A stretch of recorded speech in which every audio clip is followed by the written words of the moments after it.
with the census, with the census data, how the Catholics in the last 50 years, they are low and low, and how the people that is non-religion or without religion are growing, and they're growing the last 50 years in Mexico.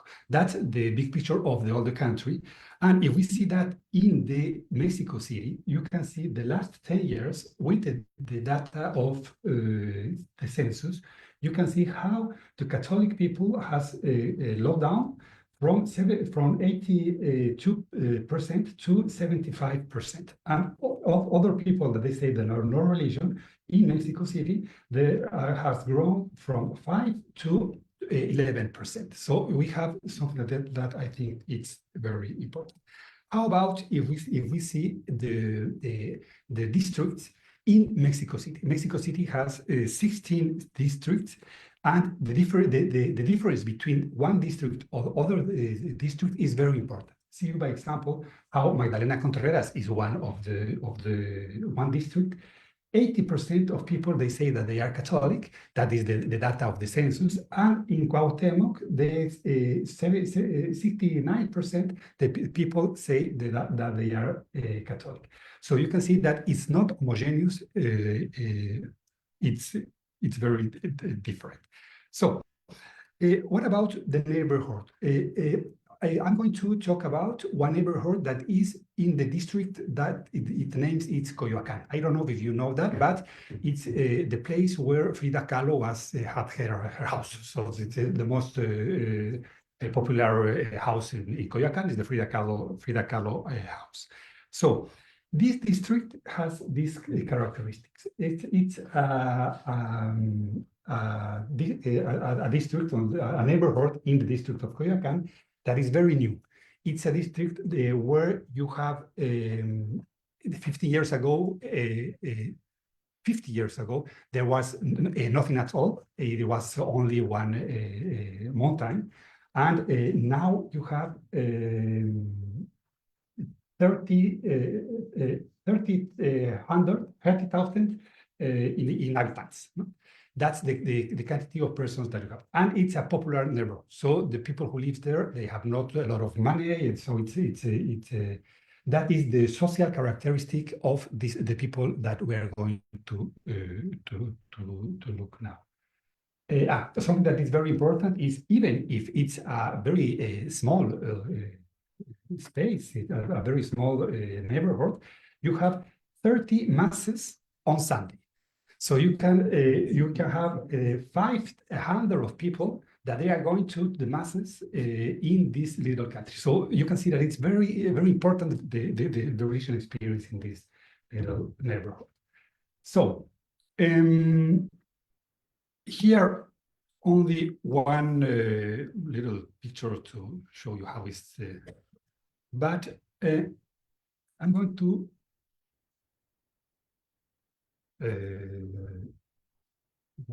Vamos a hacer esto para que salga. Que esto no está saliendo. La otra.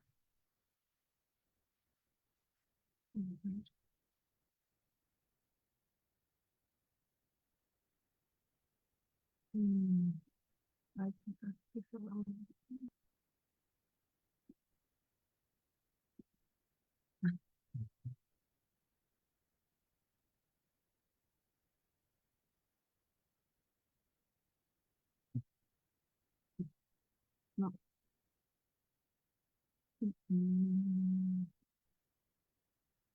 Ay.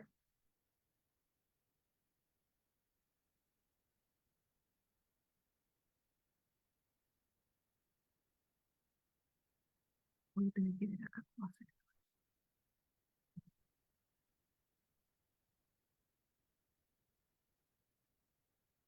¿Cómo se hace? Ay.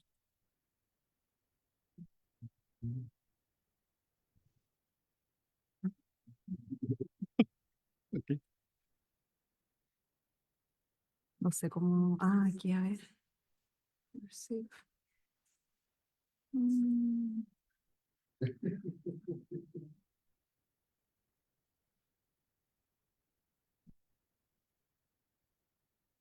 ¿Apaga? No. No sé por qué no. Sí, no, esa es la de Cleusa. No, no me deja. No sé por qué. Esta tampoco es la tuya, ¿cierto? No.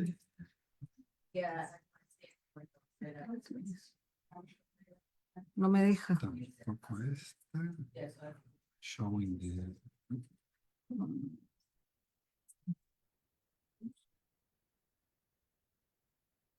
¿Sabe algo de...? ¿No? Bueno, tal vez el tema de... Lo que pasa es que por alguna razón solo muestra las presentaciones de PowerPoint, pero no la página web. Esa no la proyecta. Por alguna razón. Ya ni siquiera la página web que tenemos. Si no podemos ir a la página web nomás. Digo, A la presentación. A la presentación. Ni siquiera Sí, me con la- eso lo haremos con la presentación. Ahora ni siquiera. No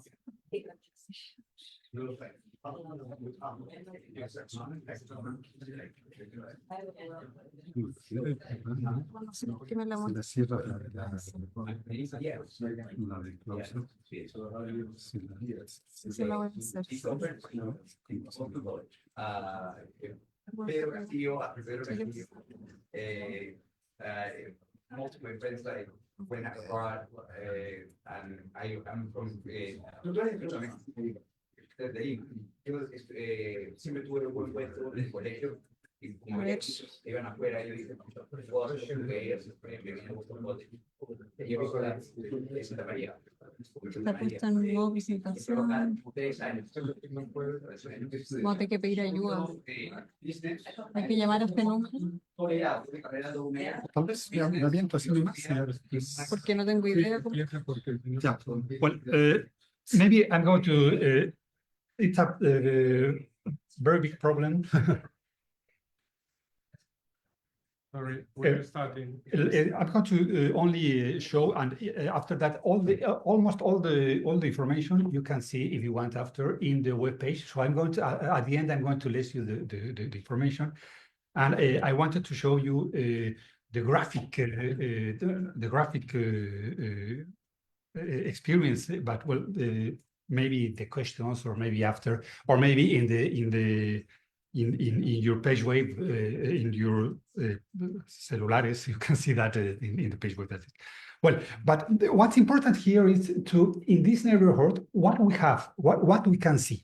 What we can see is two phases of how religion take place, how religion, how is the phases of religion in the city. That's something that I think what's interesting in the research.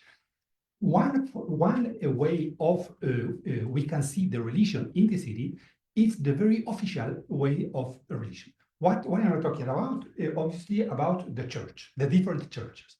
In this little neighborhood, we have 4 Catholic churches, 2 Protestant churches, 7 churches of Pentecostal churches, and 2 others religion offer. So, and in the Catholic churches, you have the orientation conservative and the orientation of theology of liberation, the left orientation of the Catholic.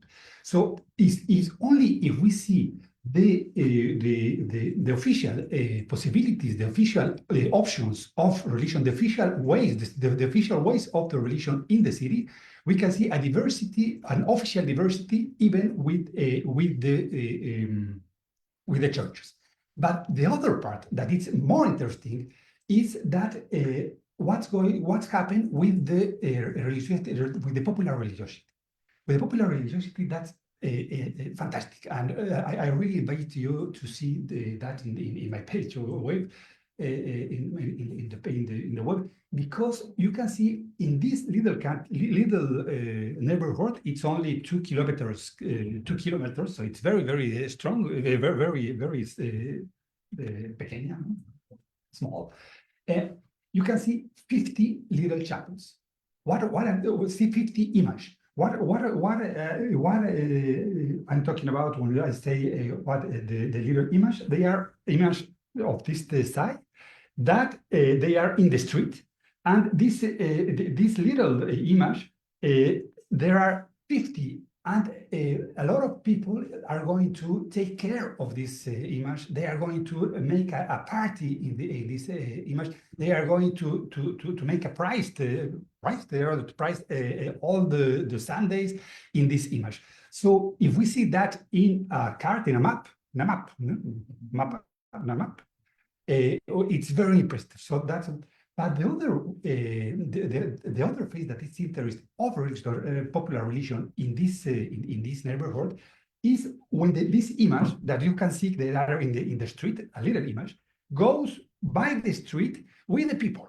So I am the owner of my image, and I'm the owner. I'm not a priest. I'm a person that only has I don't know.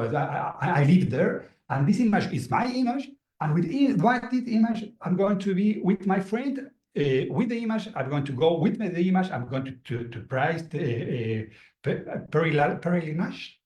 I'm going to peregrinage. Huh? To pilgrimage. I'm going to make a little pilgrimage from one house to other house to other house. 1 week, I'm going to be by different houses.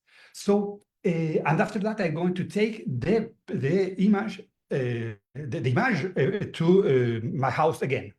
So, what is very interesting is how the space is going to be used by the people with their image. And they are going to make whatever they want with this kind of image, so they are going to have their own experience of religion.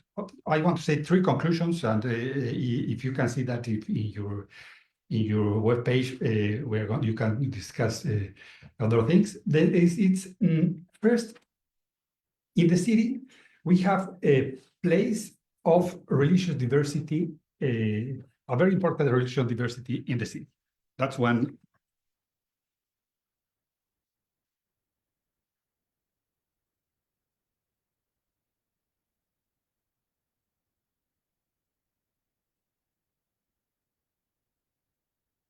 So when I want to change to the web page, it doesn't work. How it works. It's probably because you accidentally clicked this and then send to projector. Oh, okay. Okay. Good. Yeah. Good. Thank you. Yeah. So I'm going to be very fast now. And I'm going to finish with that. Here you can see the web page. So when you say the different no. Otra vez.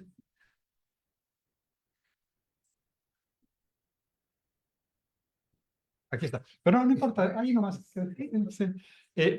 Well, we have here the same, and here is what we saw, the churches, the different churches. Here you have the Catholic, the Protestant, and when you see the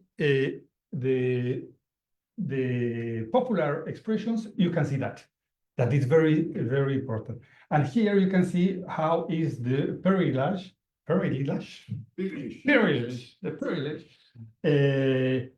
of a little part that I can see, because if you see that with more attention, with more time, we will see everything with colors. So well, here I'm not going to show that because but it's very interesting. But we're going to see another moment. That's the time. And for finish, so there are the conclusions. I think that the most important is that the city is a place of diversity, religiosity. The city is a place where you can have an invention and a creation of religion, very strong and very dynamic.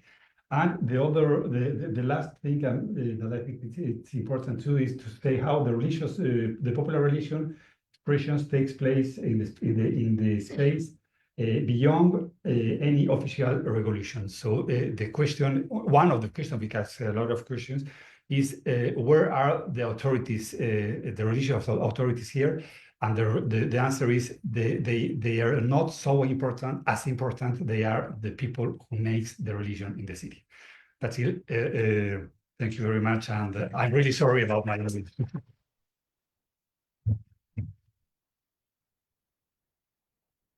Gracias, Hugo. Thank you very much. Next speaker will be Cleusa Caldeira, who is a graduate program in religious science professor at the Pontifical Catholic University of Campinas in Brazil. She has a degree in theology from the seminary Antonio Godoy Sobrino and a master in theology from the Pontifical Catholic University of Paraná. Since 2021, she has been a teacher for the Beyond Global Violence Initiative, a research project that coordinated Professor Carlos Mendoza-Alvarez here at BC, and since 2023, a member of the Circle of Concerned African Women Theologians and regional coordinator of the Brazilian Latin American chapter of the Circle of Concerned African Women Theologians. So, Cleusa, muito obrigado. Welcome.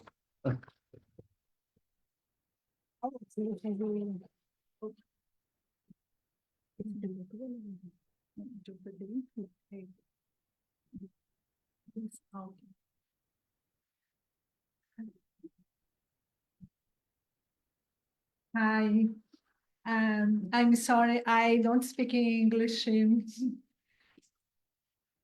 I read my paper in my language, Portuguese. Okay, but It will be translated in the screen. yes. Okay, thank you. Can you help me? Oh, in translating. Esta apresentação será mais uma apresentação daquilo que eu considero a fonte, uma das fontes da minha teologia no Brasil, que eu chamo de teoquilombismo. This presentation would be about what she finds is the most important, her most important source for theology, which is teoquilombismo, and she will explain what it is. Thank you. My presentation, estética descolonial da iconografia da Igreja das Santas Pretas. My presentation, minha apresentação focará na Igreja das Santas Pretas como um símbolo poderoso da performatividade de um grupo de mulheres negras e faveladas da cidade de Belo Horizonte, Minas Gerais, Brasil. Essa performatividade não é apenas um ato religioso, mas, sobretudo, uma manifestação estética descolonial que desafia e ressignifica os lugares historicamente impostos ao corpo negro e à cultura afro-brasileira. A ideia é refletirmos como as mulheres negras, através de suas práticas e rituais, constroem novas formas de resistir e reexistir, afirmando identidades e espiritualidades que rompem com as narrativas coloniais. Estética decolonial. Estamos chamando, nesse momento, de estética descolonial da Igreja das Santas Pretas, uma prática de resistência e resistência desenvolvida por mulheres negras que desafiam e ressignificam as narrativas coloniais sobre o lugar dos corpos negros na sociedade estruturalmente racista. Por isso, suas práticas e rituais, por meio de suas práticas e rituais, essas mulheres afirmam identidades que foram historicamente silenciadas, invisibilizadas e demonizadas por uma sociedade cristã eurocentrada que nega a dignidade da vida negra. Essa estética descolonial, justamente, ela é descolonial porque emerge da performatividade dos corpos das mulheres negras, que enfrentam e subvertem opressões interseccionais relacionadas ao gênero, à raça, à classe, à idade, à religiosidade e outras dimensões. Ao criar novas formas de expressão e espiritualidade, elas constroem um espaço simbólico de poder, afirmação e transformação. O que se entende por Igreja das Santas Pretas? Há dois sentidos nessa expressão. A primeira é que a Igreja das Santas Pretas é o nome de uma comunidade de fé que se reúne na capela Maria Estrela da Manhã, uma capela católica, que foi formada num aglomerado de favelas, de 5 favelas em Belo Horizonte, Minas Gerais. E foi o padre Mauro da Silva, que era o pároco, que lhe deu este nome como uma forma de homenagear 14 mulheres pretas e pobres que fundaram essa comunidade. E desde 1960, elas se reuniam num barracão para conversar, para rezar e tomar chá.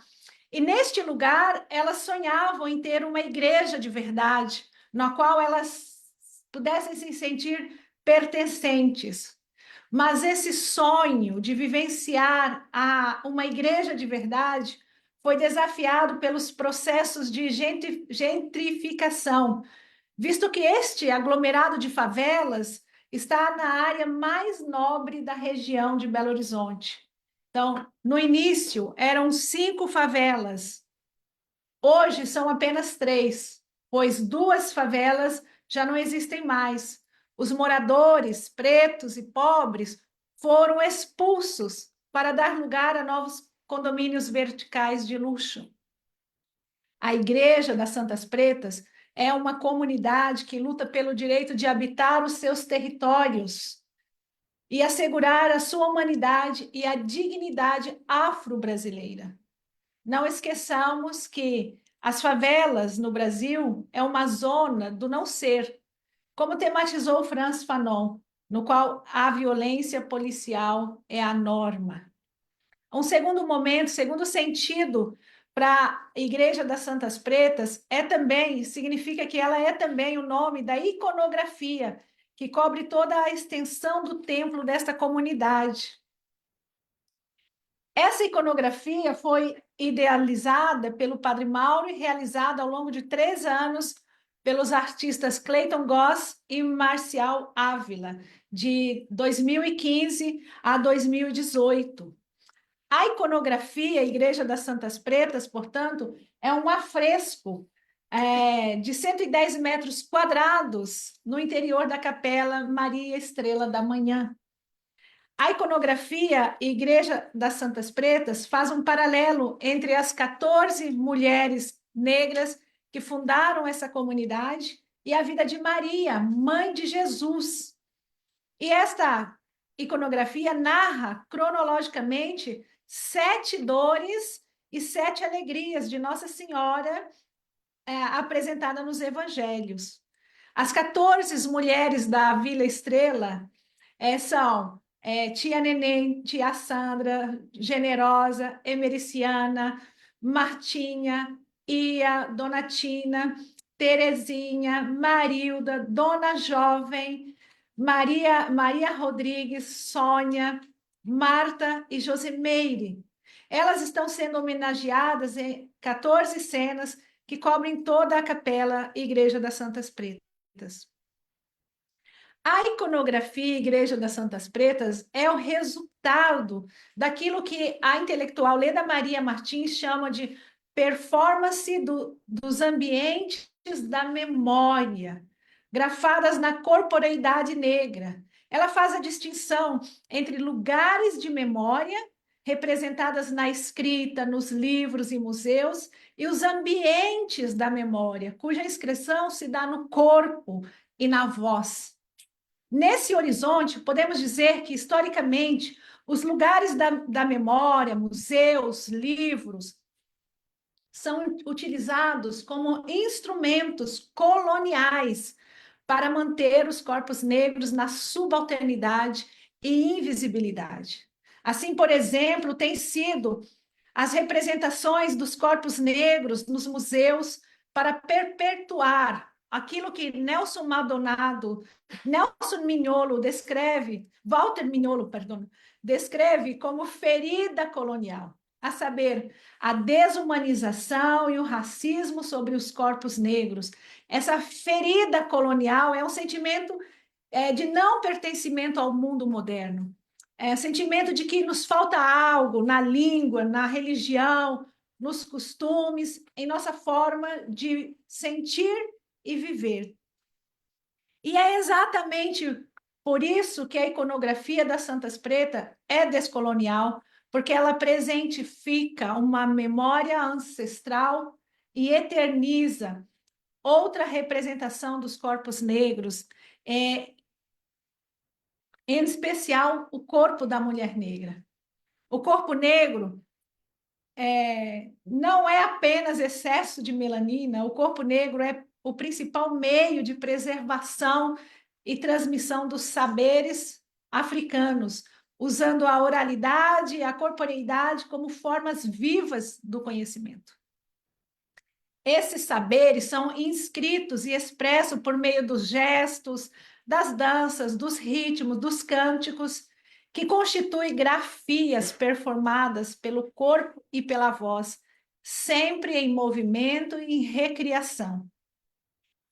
Esse movimento e recriação se dá no tempo espiralar, no qual o passado habita o presente e o futuro.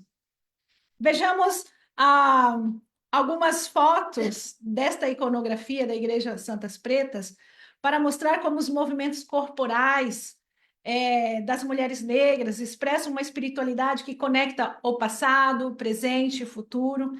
E esses gestos e esses rituais criam uma fricção contínua entre tempos diferentes, reafirmando memórias ancestrais, enquanto projetam novos modos de existir e resistir.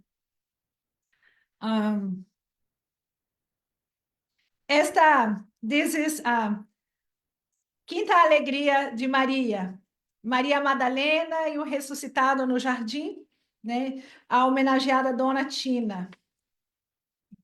A iconografia da Igreja das Santas Pretas expressa a resistência da comunidade afro-brasileira na preservação de sua memória ancestral, e ao mesmo tempo em que sua existência depende de atualizar e ressignificar essa memória.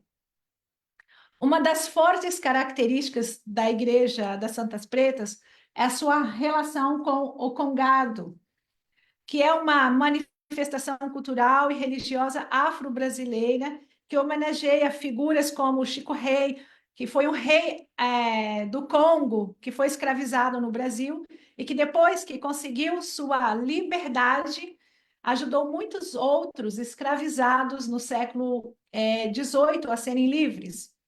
Então, durante o festejo, a festa, o tempo não segue uma linha reta. A história do Chico Rei se atualiza na performance, misturando o passado, o presente no movimento cíclico.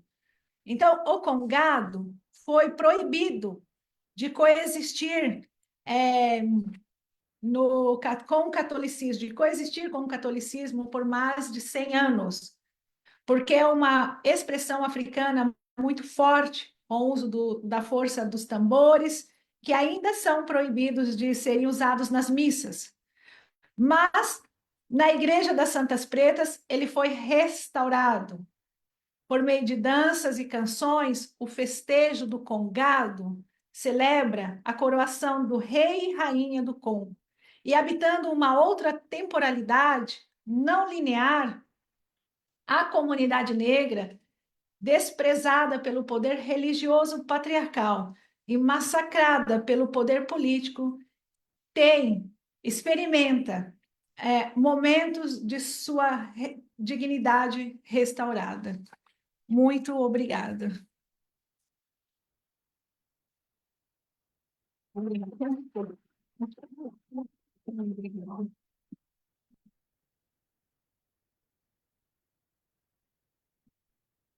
Gustavo, Cleusa. And our last speaker tonight is Omar Rivera. Professor Rivera is Associate Professor of Philosophy and Associate Dean of Faculty Initiatives at the College of Art and Sciences in Texas A&M University. His research areas are Latin American philosophy and aesthetics. He's the author of The Limitations of Latin American Philosophy Beyond Redemption and Andean Aesthetics and Anti-Colonial Resistance, both books, the last book published in Bloomsbury University Press and Indiana University Press in 2019.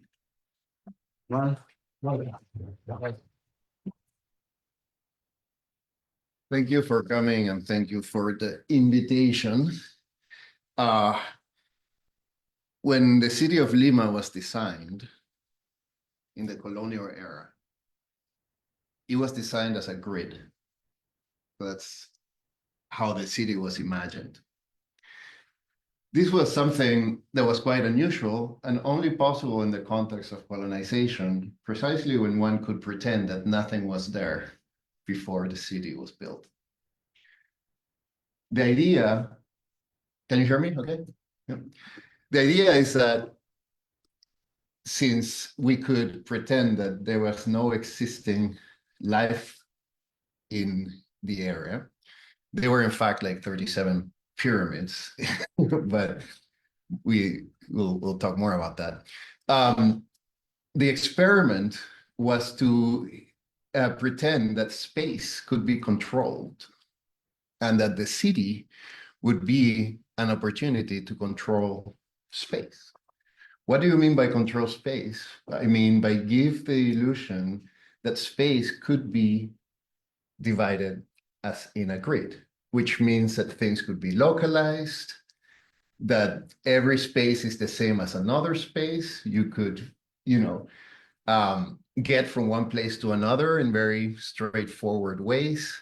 So it was a kind of a rational moment in saying, I'm going to create this ordered, controllable space. The city, of course, of Lima was, as I said, there were people living in the area. So there was a clear distinction here between who is allowed to be in the city and who was not seen as a city dweller, right?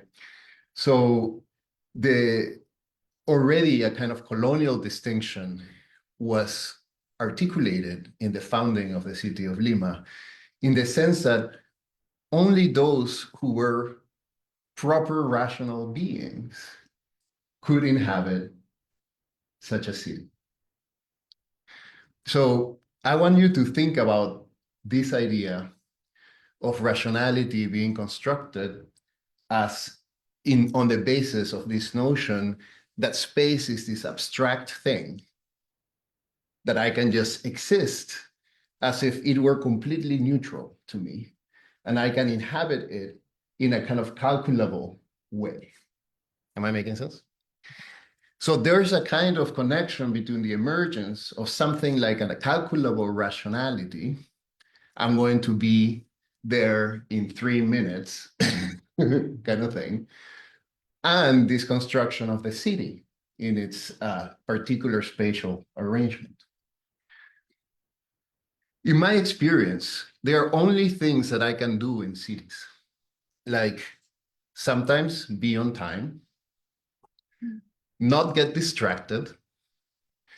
I walk around the cities with a sense of propriety and determination.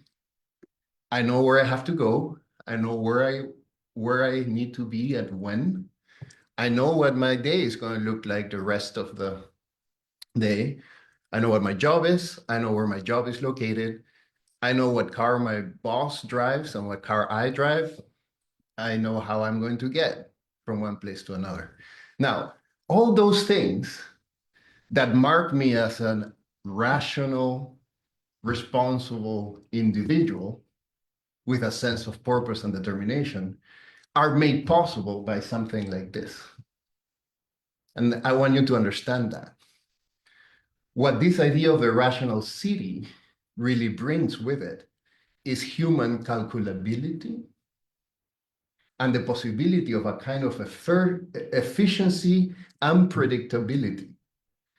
But it comes at a particular cost that is a kind of abstraction, because the city is built with the expenditure of resources, the work of people that are not allowed to really be in the city, who are not appreciated as being citizens, right? The control of resources, people, and the negation and the erasure of histories, of previous histories of inhabitation that were happening before the grid marked out its space. So what I want to tell you right now is that there is a kind of will that I'm able to have, and a sense of freedom and autonomy that is deeply connected with the fact that I grew up in a city. Are we okay? I take that for granted.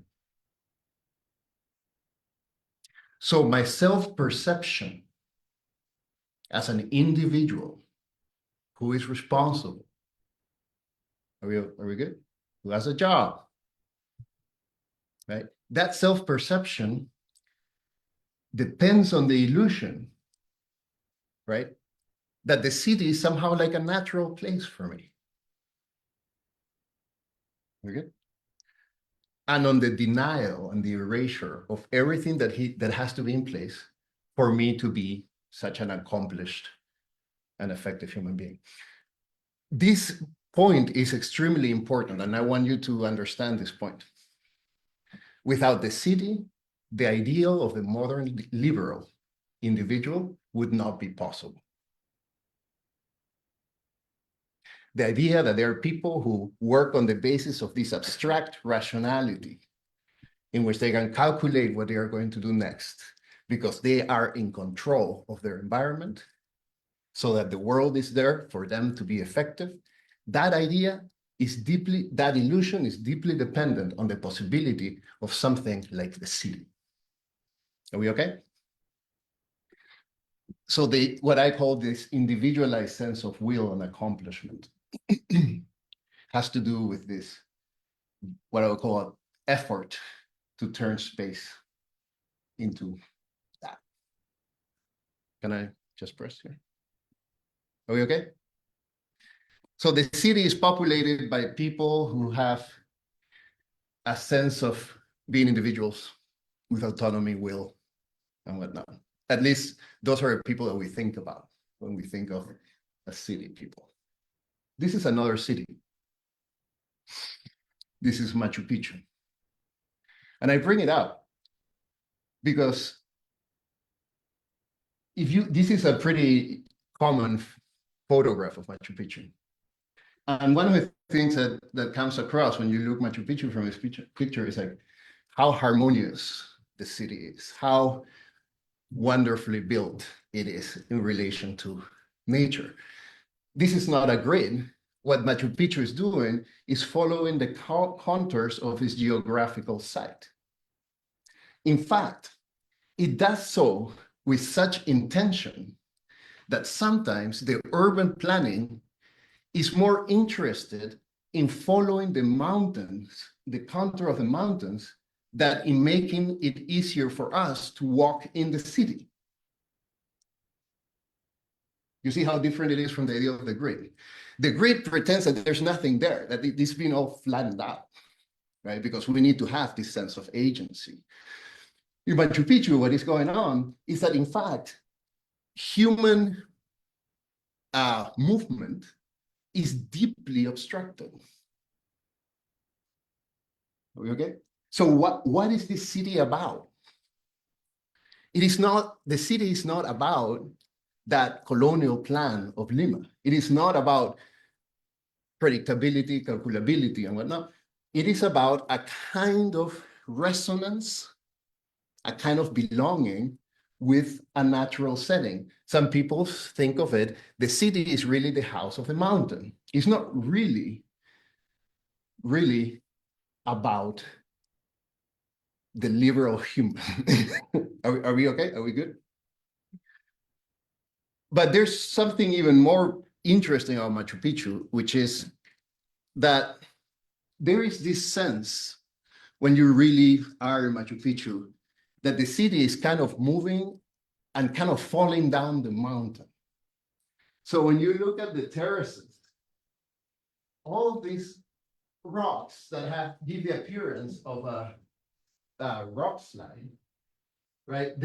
Some of them are carved, some of them have been moved, some of them belong to the mountain, but this effect of rocks falling into the city is quite stunning. So much so that a lot of the built areas of Machu Picchu incorporate large boulders as if the city were barely and precariously put on top of falling rocks, or rocks that would be about to fall. That's what I call cataclysmic architecture. What is interesting about this city is that the city, instead of potentializing a sense of individual and human efficiency, rather it enhances a sense of human precarity and a sense of human belonging to moments of catastrophe. Are we okay?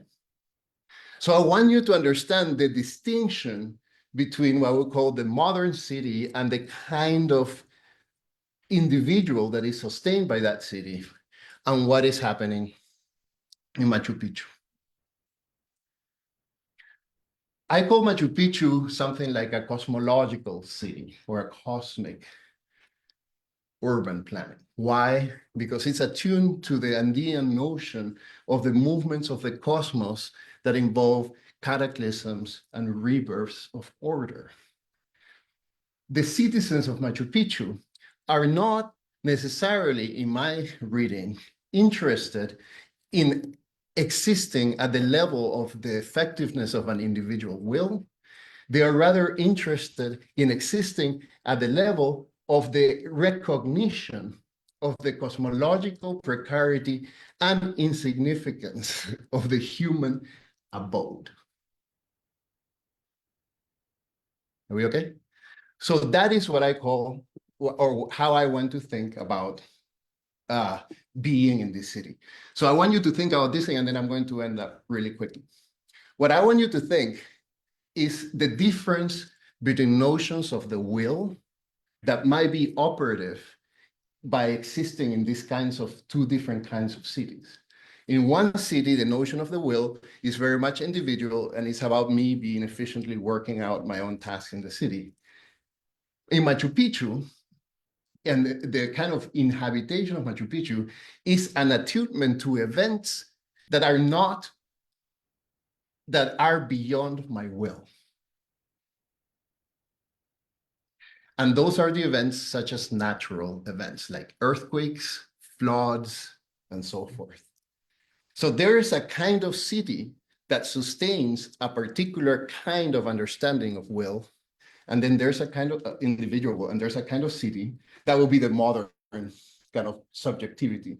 And then there's a kind of city that, in fact, constantly challenges that notion of the power of individual will precisely by incorporating, and I just read an article about this, incorporating a kind of what I call cataclysmic or seismic movement in the city itself. And when there is an earthquake in Machu Picchu, researchers say it's like Machu Picchu dances with the earthquake. The rocks are doing this, and that's how they maneuver the earthquake. Anyway, but what I want to tell you is that these two, for me, I don't know how much time do I have left.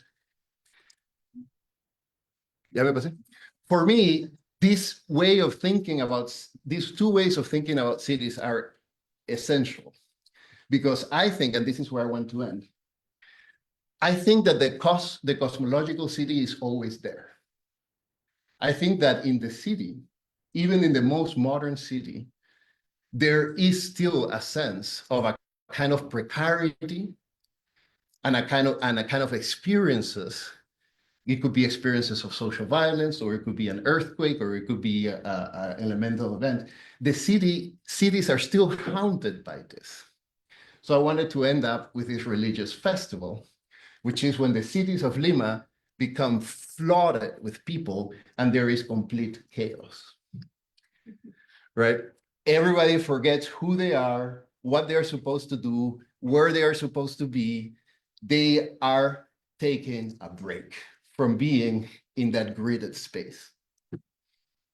And what are they celebrating? They are celebrating, it's called El Señor de los Milagros, that is an image that is understood to be miraculous because it's kept standing through one of the most devastating earthquakes that Lima went through.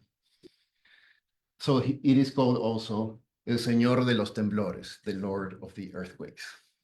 So what I'm trying to tell you is, look for the cosmological city under the modern city.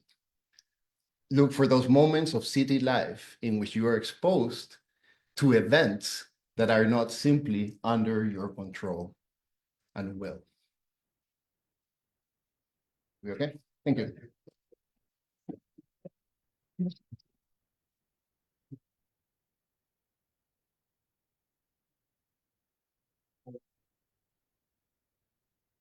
Go for a round of Q&A. So let's go for a round of Q&A for the three speakers that we have had. Break, some of the students are making. Okay. They need another class. Yeah. And we can gather questions in English, Portuguese, Spanish, or French. So anything but English.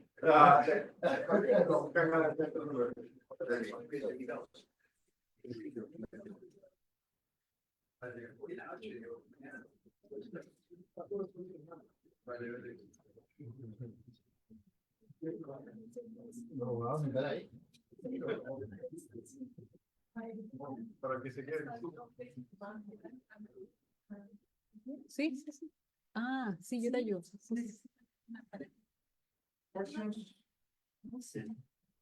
Yo me siento, yo me pongo bien. Yes, of course. Thank you all so much for speaking. You all had very interesting and unique presentations. I have a question for Professor Rivera. Do you think that, or like from your own experience, do you believe that there are any spaces in the United States specifically that are similar to like the cosmological city that you were talking about, that is Machu Picchu? Interesting.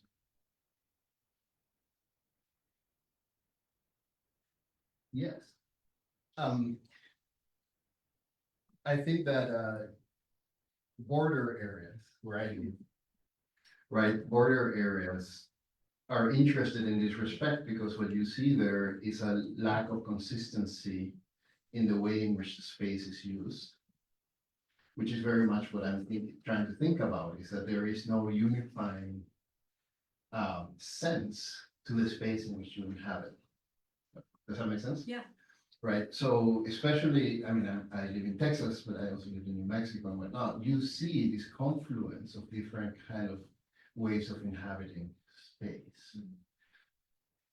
Why that is important is because when one lives in those areas in which people are inhabiting space differently, part of this instability that I'm trying to point out becomes apparent, in which you realize that space cannot be and should not be inhabited in one way. And in fact, that space is quite unstable. It could be unstable naturally, but it could be also unstable socially. And for me, those things are connected. So wherever you are, you come here and you think that everybody, you know, you have this silly idea that everybody is just in space. That's not true. We are all in space differently, and we are getting in each other's way quite a bit, precisely because our way of being in space is not synthesized. Does that make sense? Yeah. The concept that I really like, it comes from Lugones. Maria Lugones, I don't know if you know Maria Lugones, she calls hanging out. She's trying to think about space as hangout spaces, in which she begins to think about these other senses of spaces that are not kind of driven by efficiency and calculability. Yes. Yeah. Where do you think these notions of space like Sorry. Where do you believe these notions of space and time stem from? Is it something that's innate inside of us, given to us from God or something? Or where do you think these notions come from? And like, how would that differ for someone that lives in a city as opposed to Machu Picchu, for example? Well, I mean, clearly there are a number of notions, a number of ways in which space and time are inhabited. I hope that should be clear. Or no, it's not clear. but you know, there are communities that exist in cyclical space. There are communities that exist in linear space, right? And the habitation of space and time is actually quite fluid, right? So I don't think personally that there is any kind of dominant universal being in time or being in space. But I think there is an attempt of different ways that are cultivated in different places of how to understand our relationship with time and space. So in the case of the Andes, you have to study, and that's kind of what is behind all this. You have to study what are the kinds of temporalities that we can trace from the pre-colonial era, right? And there's a lot of really interesting work on that that informs kind of what I'm thinking. But there's a moment in which you can trace in an archaeological site a moment when one kind of time was replaced by another kind. It's pretty interesting. And so that's why archaeology is really good to figure out this kind of cosmological. Let's go, Thiago, and then. Thank you so much for your patience. It's also very interesting. And I actually have questions for the three of you, if that's okay. So Professor Suárez, just thinking, how do you, if you could elaborate a little more on how do you think this public presence of religion challenges the theory of secularization and the paradigm of secularity? For Professor Rivera, so when you're talking, I remind me a lot of Zeno's idea of the mental life in the city. I don't know if that's where you're coming from, but how do you see the way this individuality shapes mental life in terms of the pressure in a way, and how what you're calling like the cataclysm, and how this public presence of religion kind of like can help in combat this negative effects that the individuality in the city can have in the mental life. So, and for Professor Cleusa, I don't know, I'll take the liberty of doing this in Portuguese, if I may. Eu também sou brasileiro, então foi prazer muito grande estiver falando. E mais do que brasileiro, eu sou nascido e criado em Belo Horizonte. E enquanto você estava falando, Belo Horizonte é uma cidade que tem uma elite católica muito grande. O estado de Minas Gerais é uma cidade que tem uma história. Okay. I can redo it again in English. No. Sorry. Okay, I'll finish in Portuguese and in English. Teve algum desafio, assim, meio que backlash para a construção da elite católica de Belo Horizonte, por exemplo, falou algo sobre isso? Eu imagino que sim, né? Mas queria que você elaborasse um pouco mais nisso, se for possível. So basically my question is, so the city of Belo Horizonte has a very strong Catholic elite, and Brazil is a racist country. So I was wondering if was there a backlash from the official Catholic institutions the construction of this church. So, thank you so much.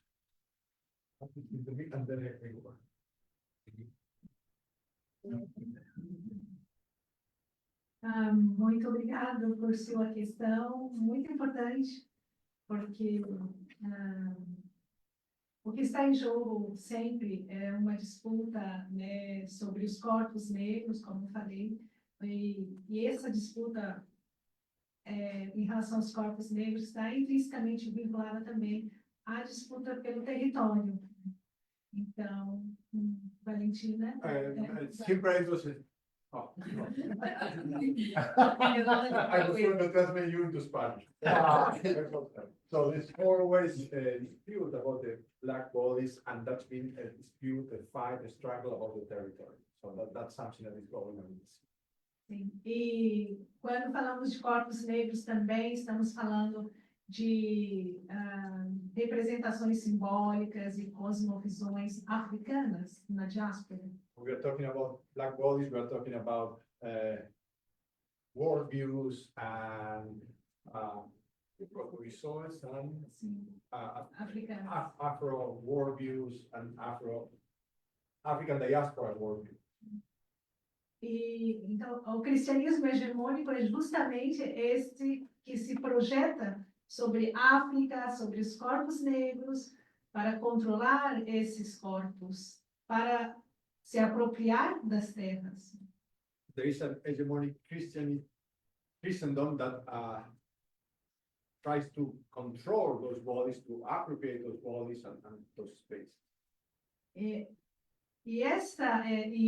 No Brasil e América toda, temos uma visão de um cristianismo colonial que continua se projetando sobre os corpos negros, não somente negros, mas corpos dissidentes, outras identidades de gênero.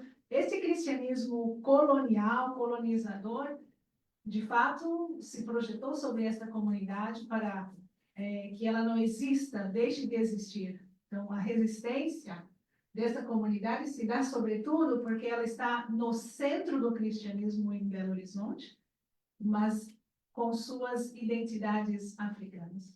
So it's still a hegemonic Christianism that try to control the black bodies and other dissident bodies, and the resistance of this group is basically because it's appearing at the center of this Christianity. So it's a challenge from within, like something that is in the den of the lion, like challenging from inside.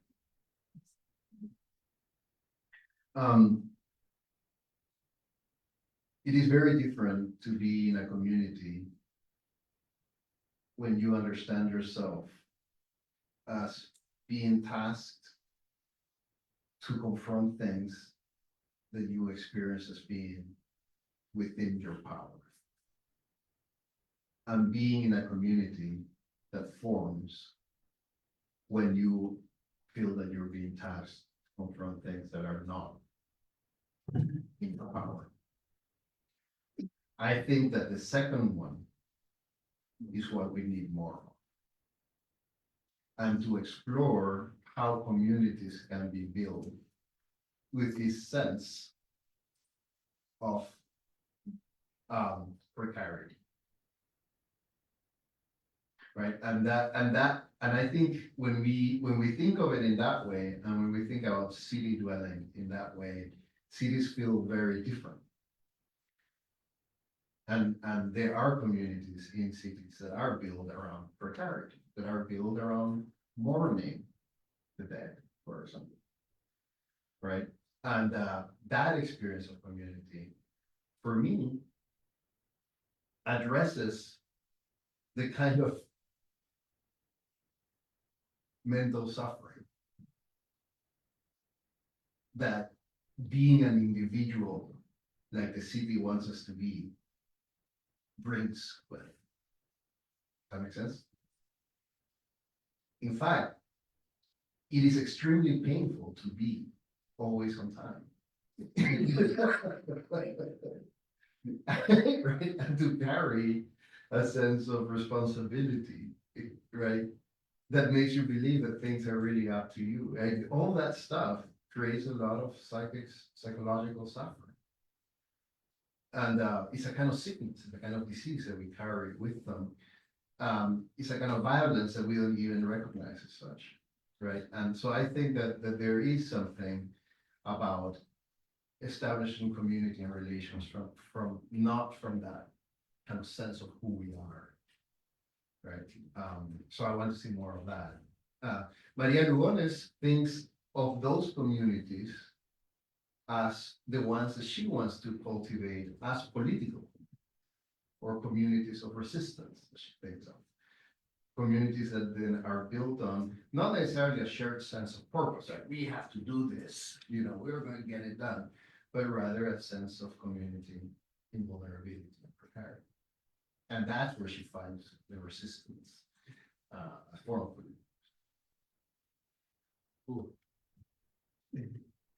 Mas pode repetir no português a questão? Para elaborar um pouco mais, como você acredita que a presença pública da religião, no modo como você apresentou, de alguma forma desafia o paradigma da secularização, colocar isso em debate? No, thank you. I think it's very clear. In fact, all the sociologists, one kind of sociologists that we are criticizing the paradigm of the secularization because a lot of reasons. But one reason, with the fact that we can see when we make our research, is that the secularization in the city is not real. So you go to, I remember that I read one book from Daniel Villarchet. It is one very, very important sociologist, French. It was when I made my PhD. But and he had one book that he begins saying, now the churches are empty. Now the churches are empty. So I have to know where is the religion, how can go to. And I remember that I read that, and I was making my PhD in Belgium. And after that, I came to Latin America, at the beginning to Bolivia, after that to Mexico. And I said that it's not true, because the religion is in the street, the religion is in the temple, the religion is everywhere.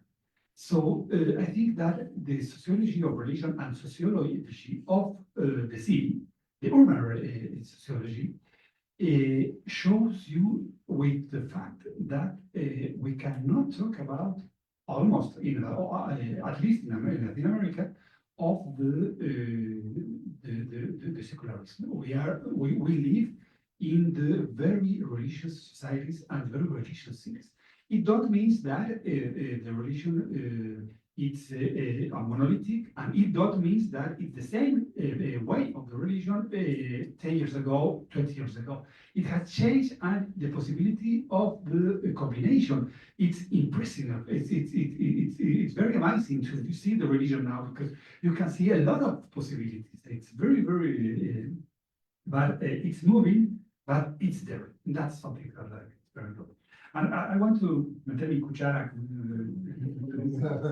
something about the discussion around the space.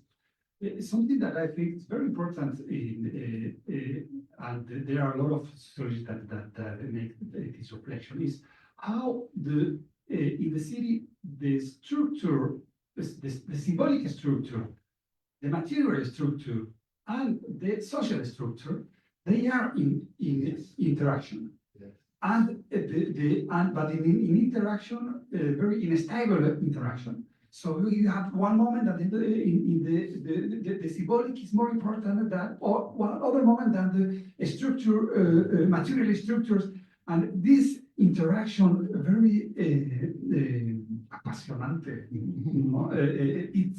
It's where the living life is going on, the quotidian life, and that's very interesting, because you can have a change, for example, in the structure, and no in the symbolic, or a change in the social and no in the material. So and that this combination, I think is very, very interesting. And we can see this when we see Lima and Cusco is fantastic because that we see very graphically.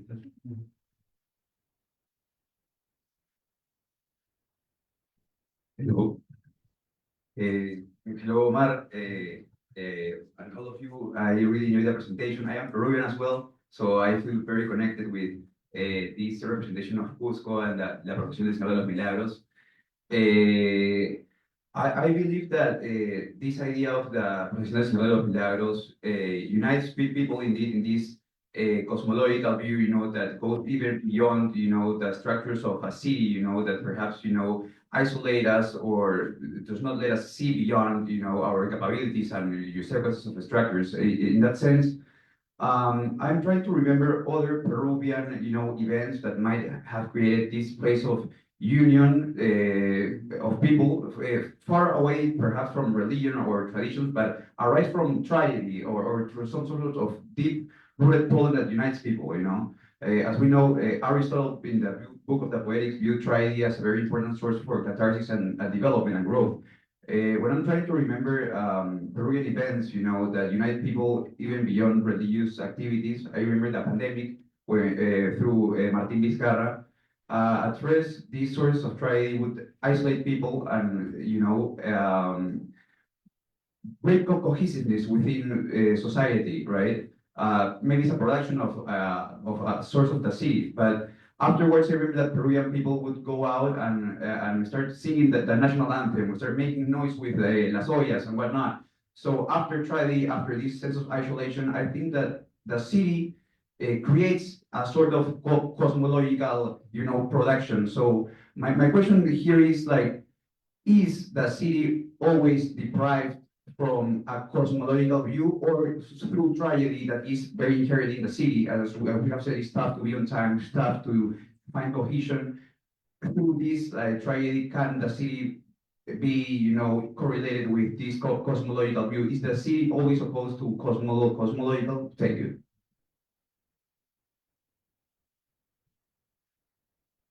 No, I think that in fact the city could be thought of as the tension between these two ways of being. So what is interesting about the city is the streets in this respect, because there is a kind of life that happens in the streets that really distracts you from senses of purpose and narrow senses of accomplishment and fulfillment.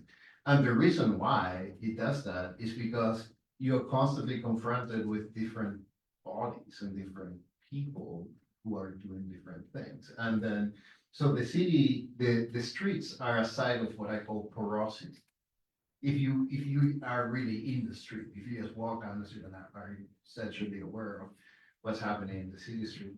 And in these sites of porosity and permeability, what happens is that you can establish connections with people in the city, right, that are not predicated necessarily. Like if you're sitting in a plaza, for example, and you're just observing, you're being in time, and you're seeing what people are doing, the kids are playing over here and so forth, right?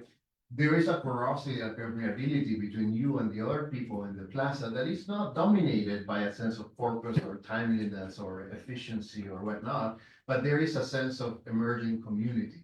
But that emerging community, right, is very different. And that's where I want to discuss is what I call the kind of cosmological, is a kind of enjoyment of a kind of resilience of being there.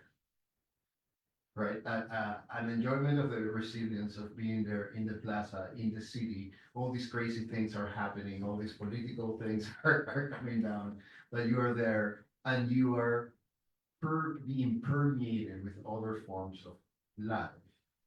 And then the sense of purpose that happens in the plaza, for example, is really interesting because it's not like people are just disconnected from one another. There is a kind of organic resonance between people in the plaza and the streets. But that organic resonance is not the reflection of one individual will or the choice that people are making to be there, but it's a reflection of something that arises from being with. You don't know where it's going to take you. You don't know what intimacies you're going to build. You don't know what senses of purpose are going to happen to you in the street. So it's not traceable to an individual, but it is a kind of sense of being together in a community that emerges in what I call a sense of, in some ways, precarity, because we don't know, but community is happening, and that we don't need to know for it to emerge. So the cities, that's what is fascinating for me about cities, is that you have this tension, these forms of habitation. Yes. Thank you all for your delightful talks. I have another question related to the city and the rational. I was particularly intrigued by what you mentioned about liberalism only being possible, perhaps, within a city that is structured in a more rationalistic way. I was wondering if you could speak more to that claim, and whether you think there's the possibility of an adjustment to liberalism that could accommodate a more acceptance of the unexpected and what is out of one's control, or whether in these less rationalized, less perfectly autonomous cities, there would be some other form of politics needed. But in general, anything related to the political and this understanding of the cities. Yeah, I mean, one of the things that is important to understand, and this is kind of what I was saying before, right? The emergence of the liberal subject needs to be accounted for. You know, it is a very strange thing to think that I can wake up one day and I know exactly what I'm going to do the rest of the day, and that somehow that is a reflection of my action. That illusion. So what I'm trying to argue is that cities were, the modern cities were essential for the construction of that kind of subjectivity, right? And there is a kind of connection between what happened in the colonial Americas, right? In which there was the attempt of almost like build this out of scratch, right? And do it as a kind of experiment. It is in the Americas that the experiment of modernity really happened, right? Because like in Europe, modernity is very complicated. Because like there's all these ways of thinking of modernity. But when they got into colonial America, they were like, no, this, you know, eventually this was the site in which this weird thing called modernity could happen. Am I making sense? And it had to do with the constructions cities. Am I helping you? Right? So one of the things that is important for us to realize is how embedded our sense of being autonomous and individuals, how much that is predicated on all kinds of things that are happening for us, starting with like social identifications, but also starting with simple things as where you live, right? It really matters where you live in what your self-perception is like in terms about your own sense of your own capacities as an autonomous human being, right? Where do you live in the city? So I just want not to take that for granted, right? And to say that what we idealize as the liberal individual, modern individual, there's a lot of work that has to go into in order for that possibility even to show up as something that seems attainable, right? Okay, so thank you very much for coming here. One last announce about the exhibit that we have outside. Speakers will be here, so if you want to hang out and ask some questions, you can be fine. So, you know, this is the last event of a journey we have been exploring together since several months ago. We started with virtual meetings, a group of 9 scholars from different countries, well, Argentina and US, Brazil, Mexico, Bolivia, and then different disciplines, sociology, theology, philosophy. So also artists, because artists like Dante, who is there, and sociologists, who is also a photographer, Professor Hugo Suárez. Well, this is the, like the poster of the very modest exhibition we have prepared with works of Dante Aguilera, which is a graphic artist related to popular movements in Sinaloa, Mexico, which is facing a very important moment of war coming from the criminal mafias. So how the communities are resisting this kind of violence through arts and then spirituality in a very interreligious way. So the title of this exhibition, The City as Sanctuary, tries also to explore new perspectives of the sacred. So you are invited just to show, to meet the artist who is there. Please, you can stop. Dante Aguilera. And then the poster, by the way, Religion in the City, a Madonna with a child, and tattoos on her heart, and the body, the hands are very important.